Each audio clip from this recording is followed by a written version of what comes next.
Filipino 4, Quarter 3, Week 5. Matatag Curriculum.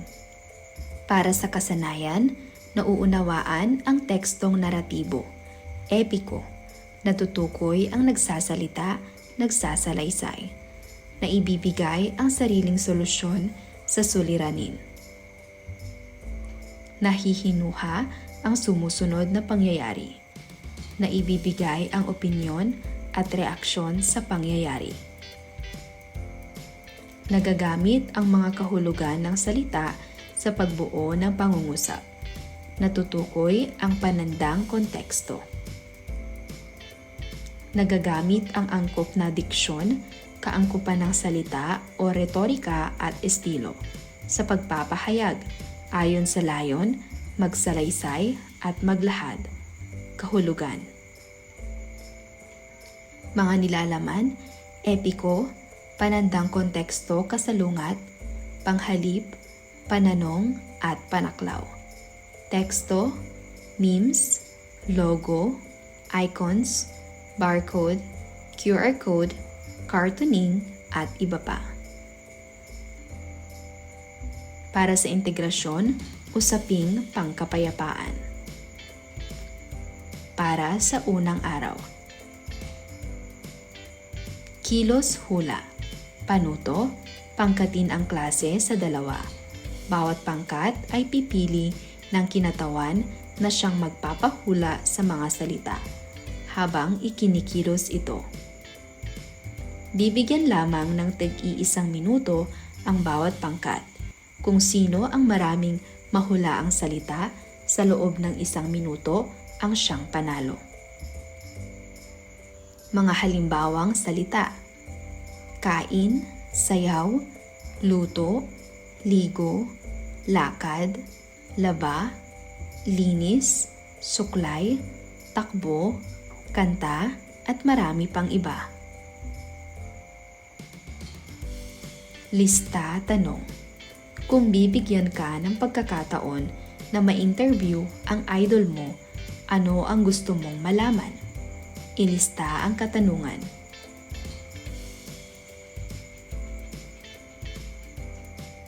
Dikit tanong. Kung mayroong katanungan tungkol sa nakaraang paksa, ay maaaring isulat ito sa papel at idikit sa gilid ng pisara. Pagmasdan ang larawan at sagutin ang mga sumusunod na tanong.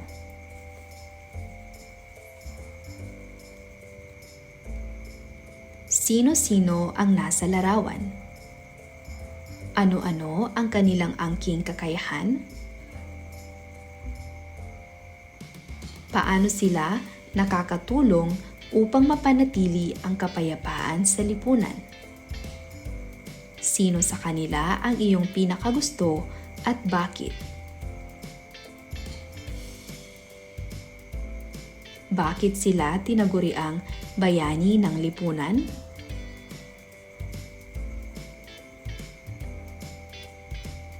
Para sa paghawan ng bokabularyo sa nilalaman ng aralin, kulay salita.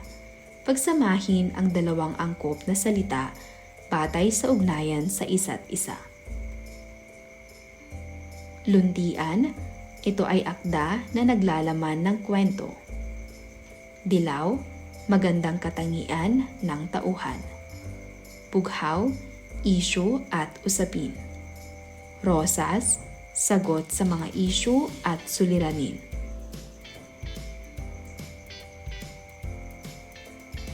Solusyon, salaysay, kabayanihan, problema, suliranin, epiko, remedyo, kagila-gilalas. Para sa 2 hanggang 3 araw. Kaugnay na paksa bilang isa, tekstong naratibo, epiko. Tukoy larawan. Tukuyin ang pangalan ng nasa larawan. Ang una at huling mga titik ay ibinigay na upang madali mo itong matukoy. Para sa unang bilang, Ano ang salita? Tama, ito ay kaharian. Para sa pangalawang bilang, ano ang nabuong salita? Magaling, ito ay prinsipe. At para sa pangatlo, mahusay, ito ay baboy ramo. Ibalon, epikong Bicolano. Ang epiko ay isang uri ng panitikan na matatagpuan sa iba't ibang grupong etniko. Ito ay tumatalakay sa mga kabayanihan at pakikipagtunggali ng isang tao o mga tao laban sa mga kaaway na halos hindi mapaniwalaan dahil may mga tagpuang makababalaghan. Ating basahin ang epikong Bicolano na pinamagatang Ibalon. Ayon sa salaysay ni Pari Jose Castaño, batay sa narinig niyang kwento ng isang manlalakbay na mang-aawit na si Kadugnong. Ang epikong Ibalon ay tungkol sa kabayanihan ng tatlong magigiting na lalaki ng Ibalon na sina Baltog, Hanjong at Bantong. Ibalon ang matandang pangalan ng Bicol.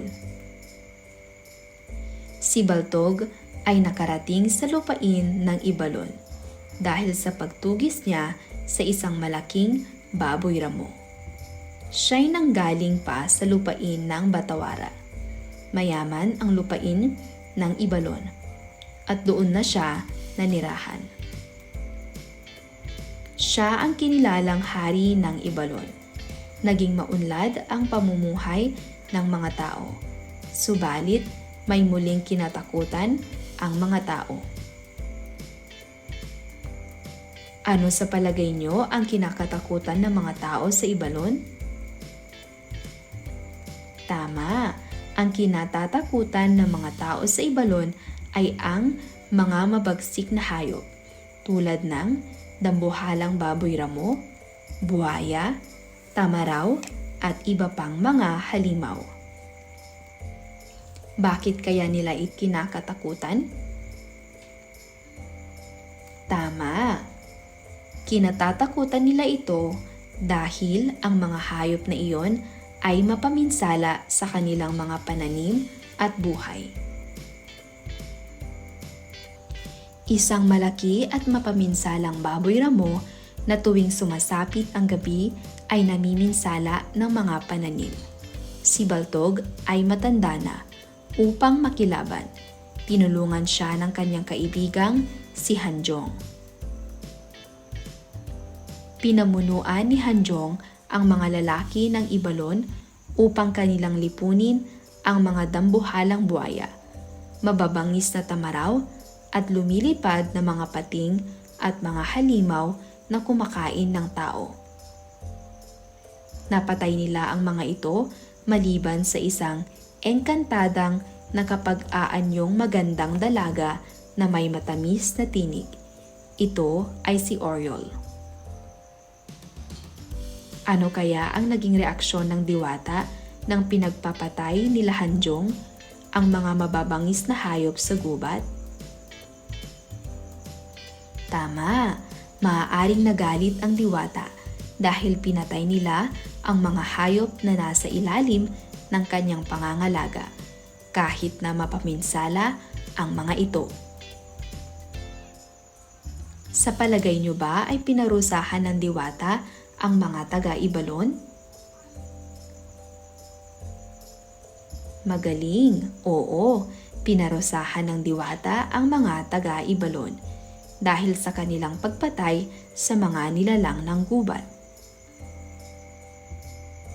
Tumulong si Oriol sa paglipol ng iba, pang mga masasamang hayop sa Ibalon. Naging payapa ang Ibalon. Ang mga tao ay umunlad. Tinuruan niya ang mga tao ng maayos na pagsasaka. Ang mga piling tauhan ni Hanjong ay tumulong sa kanyang pamamahala at pagtuturo sa mga tao ng maraming bagay. Ang sistema ng pagsulat ay itinuro ni Sural. Itinuro ni Dinahong Pandak ang paggawa ng palayok na iluwad at ng iba pang kagamitan sa pagluluto. Si Hablon naman ay nagturo sa mga tao na paghabi ng tela.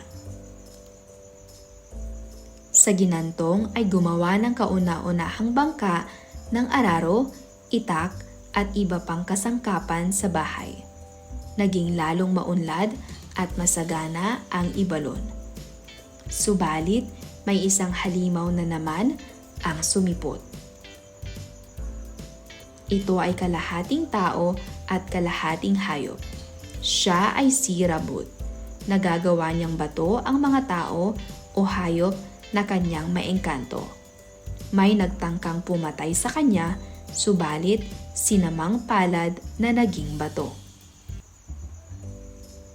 Nabalitaan ito ni Bantong at inihandog niya ang sarili kay Hanjong upang siyang pumatay kay Rabut.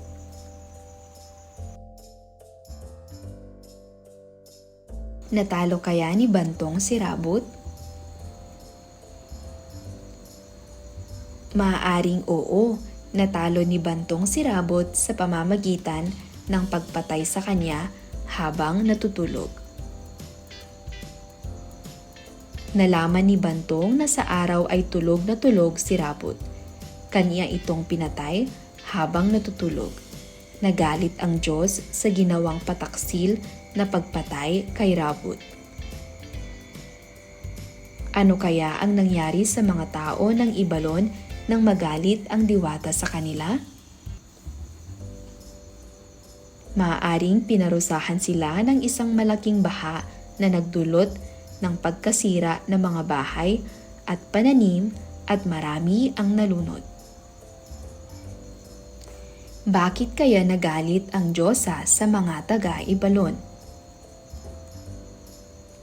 Pinarusahan ng Diyos ang Ibalon sa pamamagitan ng isang napakalaking baha. Nasira ang mga bahay at pananim. Nalunod ang maraming tao. Nakaligtas lamang ang ilang nakaakyat sa taluktok ng matataas na bundok. Nang kumati ang tubig, iba na ang anyo ng Ibalon.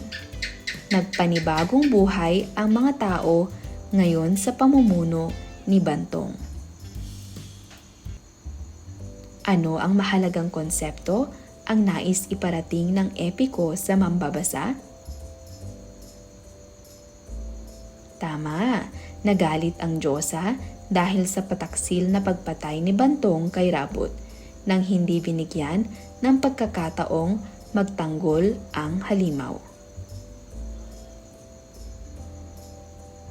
Muling balikan ang iba't ibang kulay at mga ipinangkat na salita.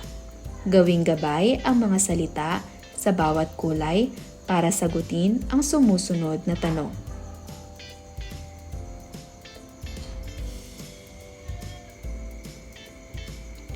Para sa kulay luntian, susing salita, salaysay at epiko.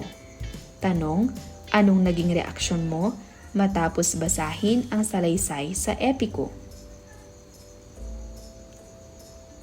Isulat ang iyong tugon. Narito ang maaaring maging tugon. Nakakabilib at nakaka-inspire ang salaysay sa epiko. Ipinapakita nito ang tapang at kabayanihan ng mga tao sa Ibalon, pati na rin ang kanilang pakikisalamuha sa kalikasan at mga supernatural na nilalang. Para sa kulay dilaw, susing salita, kabayanihan at kagila-gilalas. Tanong, bakit magandang katangian ang kabayanihan at kagila-gilalas sa kwento at tunay na buhay? Para sa tugon, magandang katangian ang kabayanihan at kagila-gilalas dahil nagpapakita ito ng tapang, malasakit at pagpapahalaga sa kapakanan ng iba na mahahalaga sa tunay na buhay para sa pag-unlad at pagkakaisa. Kulay salita, bughaw. Issue at usapin. Anong issue at usapin ang dapat pag-usapan sa binasang akda? Tugon.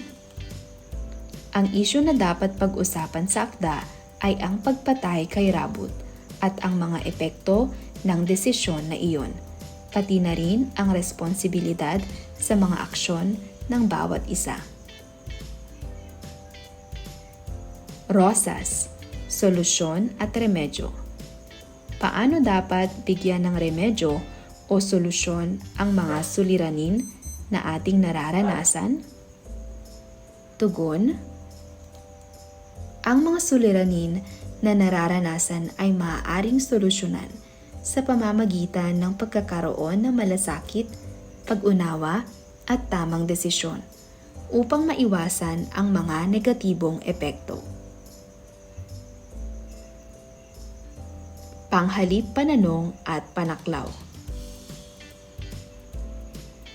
Panghalip na pananong. Ito ay mga salitang ginagamit upang magtanong.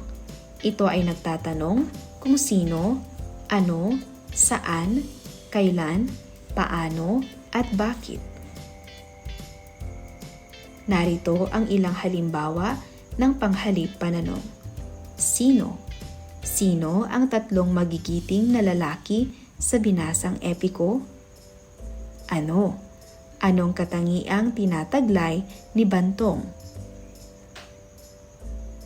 Saan? Saan nagmula ang epikong Ibalon? Paano? Paano natapos ang kwento? Bakit?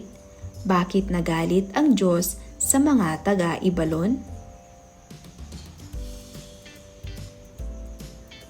Sa kabilang banda, ang panaklaw ay mga salitang panghalili o pamalit sa pangalan na sumasaklaw sa kaisahan, dami, bilang, o kalahatnan.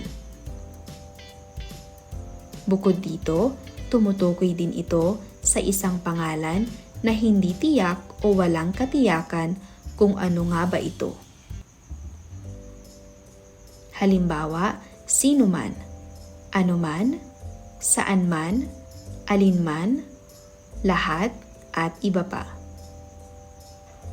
Halimbawa, walang sino man ang nakapagpipigil kay Hanjong upang patayin si Rabut. Lahat ng mga taga-Ibalon ay pinarusahan ng kanilang Diyos. Para sa ika-4 na araw. Pabaong pagkatuto, ipaliwanag ang sumusunod na katanungan. Ano ang epiko? Ang epiko ay isang mahabang tula na nagsasalaysay ng kabayanihan ng isang tao. Ano ang mga katangian ng akdang epiko ang nagpapatingkad nito? Tama, ang epiko ay may bayani, kababalaghan, at mahabang kwento ng pakikibaka. Paano nakakatulong ang mga kababalaghan sa epiko sa pagkilala ng mga tauhan? Mahusay, ang mga kababalaghan ay nagpapakita ng lakas at katapangan ng mga tauhan. Gumawa ng tig-iisang pangungusap gamit ang panghalip na pananong at panaklaw. Panghalip na pananong at panaklaw ng bakit, mula sa, kay, at sino. Narito ang maaaring maging kasagutan. Kailangan mo ba ng tulong? Bakit hindi ka pumasok sa paaralan kahapon?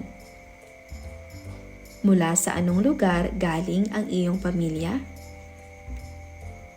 Kay Jane ko nalaman ang iyong tunay na kalagayan.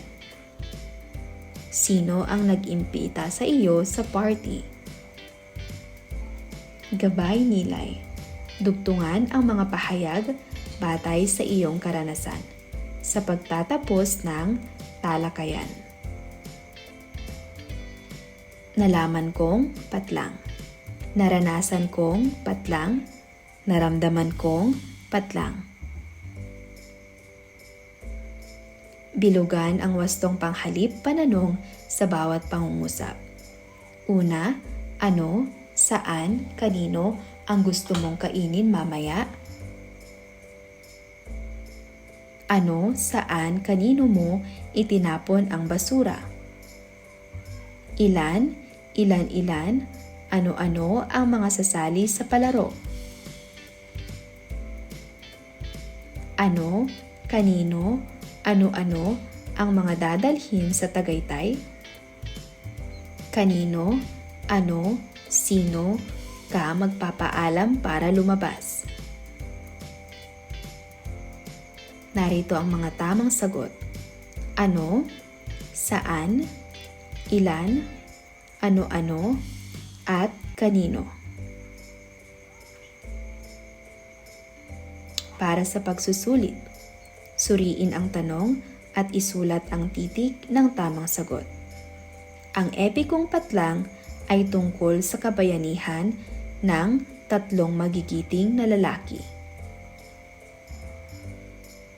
A. Ibalon, B. Humadapnon, C. Biyag ni Lamang, D. Hudhud ni Aliguyon.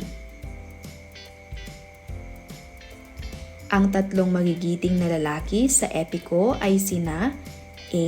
Hanjong, Bantog, Baltog, B. Baltog, Bantong, Hudhud, C. Hanjong, Baltog, Bantong, D. Bantong, Hudhud, Bantog. Ito ay tumatalakay sa mga kabayanihan at pakikipagtunggali ng isang tao laban sa mga kaaway. A. Alamat, B. Epiko, C. Comics, D. Mito. Ang salitang Ibaylo ay mula sa salitang patlang. A. Bicolano, B. Bisaya, C. Cebuano, D. Ilocano. Alin sa mga sumusunod ang hindi kabilang sa katangian ng epiko? A. Katatawanan, B. Pagkikipaglaban ng pangunahing tauhan, C. May mga suliraning kinakaharap ang pangunahing tauhan, D. May mga kakaibang katangian o kapangyarihan ang mga tauhan. Ang mga salitang ano, sino o paano ay mga halimbawa ng panghalip na A. Panao, B. Paari, C. Panaklaw, D. Pananong. Ang epikong nabasa ay nagsimula sa pagpapakilala ng A. Tauhan, B. Tagpuan, C. Kakalasan, D. A at B. 8. Ang anuman, sinuman, o alinman ay halimbawa ng panghalip na patlang. A. Panao, B. Paari, C. Panaklaw, D. Pananong. Ang epiko ay kinagigiliwan ng mga kabataan dahil sa patlang. A. Pagtataglay ng mga kakaibang kapangyarihan ng tauhan. B. Maraming kakatawang pangyayari. C. Nagmula ito sa iba't ibang lugar. D. Lahat ng nabanggit. Nagalit ang Diyos sa mga taga-Ibalon dahil sa pagtataksil nila kay Rabun. Ang salitang may salangguhit ay halimbawa ng panghalip na A. Panao, B. Paari, C. Panaklaw, D. Pananaw.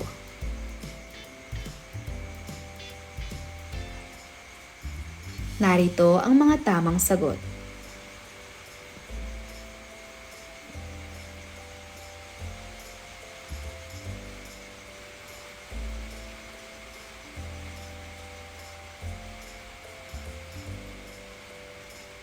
Para sa inyong takdang aralin, magsaliksik o bumuo ng isang epiko sa inyong lugar.